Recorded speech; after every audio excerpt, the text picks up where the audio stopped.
Welcome back. Michael Bloomberg appearing to be positioning himself as the next sheriff of Wall Street. The former New York City mayor announced an ambitious plan to crack down on the financial services sector. Bloomberg said in a statement, quote, "The financial system is not working the way it should for most Americans. The stock market is at an all-time high, but almost all of the gains are going to a small number of people." Joining me right now, a senior fellow at the National Taxpayers Union and the president of Forward Strategies, Mattie Duppler. Mattie, good to see you.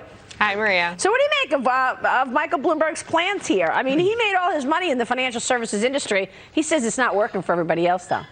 Yeah, exactly right. Well, it's interesting that Bloomberg is now pivoting on Wall Street regulation. But when you look at his plan, there's not really a lot of unique content here. In fact, Bloomberg is looking to try to get more progressive than his record, but not quite as progressive as the rest of the rivals that he's running against in the Democratic primary. Financial transaction tax, that's one of the things that he has proposed yesterday in this Wall Street plan. That's a Bernie Sanders idea. That's been around for several years. But that's a problem, too, because that would levy a tax on top of every financial transaction. That creates a barrier for retail investors everywhere, but also, of course, would put downward pressure on transactions in the stock market. That would probably degrade some of that growth that you were talking about at that intro. Yeah, it's more than that, though. He also wants to raise taxes. Let's compare his plan to the new details we're getting on Bernie Sanders' plan, because Bernie Sanders is setting a higher corporate tax rate than his rivals. Sanders wants to take the corporate tax rate up to 35%. He says that will raise nearly $4 trillion over the next decade.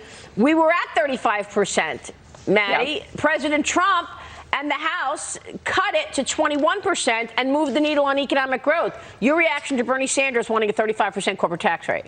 Yeah, the Trump administration was very clear that cutting that corporate tax rate would be the cornerstone of tax reform because it would make American businesses competitive again. Now, a 35% corporate tax rate, that's to the left of where the Obama administration was. Even the Obama administration, with every single one of its budget, proposed cutting the corporate tax rate down to 28%. Now, when you look at the European average, it's about 26% or so, and the American system, you have to take into account state corporate tax rates. So anything that doesn't even get us close to that 26% rate, that's the OECD average, that's going to create a problem for American businesses to compete worldwide. Well, you mentioned it, the OECD average, because, Dagan, you and I, we had a front row seat on the tax writing legislation for the tax cut plan for sure 2 years ago. And the whole point of cutting the corporate tax rate was to make it in line with other nations. Because if you've got a corporate tax rate that is strangling you, what are you going to do? You're going to pick up your company and you're going to move to Ireland, which is a lot of what companies did. Which is what we were seeing.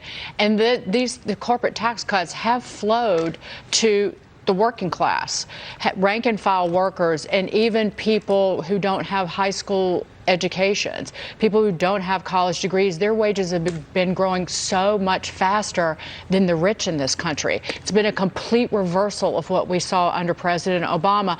Under President Obama, because so much of that growth was driven by the Federal Reserve and the bond buying and the low interest rates, that inflated asset prices. That doesn't benefit regular folks. It benefits the super rich. Yeah. And you've seen a reversal of that. And one thing I will point out about Mike Bloomberg doesn't just believe in taxing the wealthy or maybe raising taxes on corporations. He also believes, and he did this in New York, he raised property taxes. He raised the hotel tax, which hits tourists. Mike Bloomberg believes in taxing consumers, in essence, to change behavior potentially. You saw the ban on large sodas.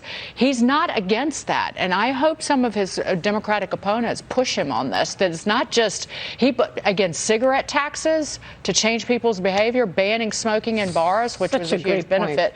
But he thinks he's not just for taxing the rich. Ultimately, he believes in taxing everybody for different reasons. Yeah. So, Mattie, what does that do to the economy? And I got to get both of your takes. Dagan, you were not here yesterday when we talked all about President Obama making some news this week, doing a tweet that says that he basically is the reason that the economy is booming because he signed 10 years ago today, the Recovery Act. He's trolling President Trump. But you see in this poll that 42% of people polled by Fox News gave credit to President Trump and the Republicans for the current economy. 9% for Obama and the Dems, because President Obama is not the president anymore. But you have about 6 in 10 polled by Gallup that say that their financial situation is better now than it was a year ago. It's the highest in 20 years. That is all you need to know. Again, President Trump's rating on the economy is the highest it's been in the Wall Street Journal poll. Yeah. People know. There you go. If these jobs are never coming back, how can you take credit when they do? That's a good point. Mattie, great to see you this morning. Thank you so much, Mattie Duppler. Stay with us. We'll be right back.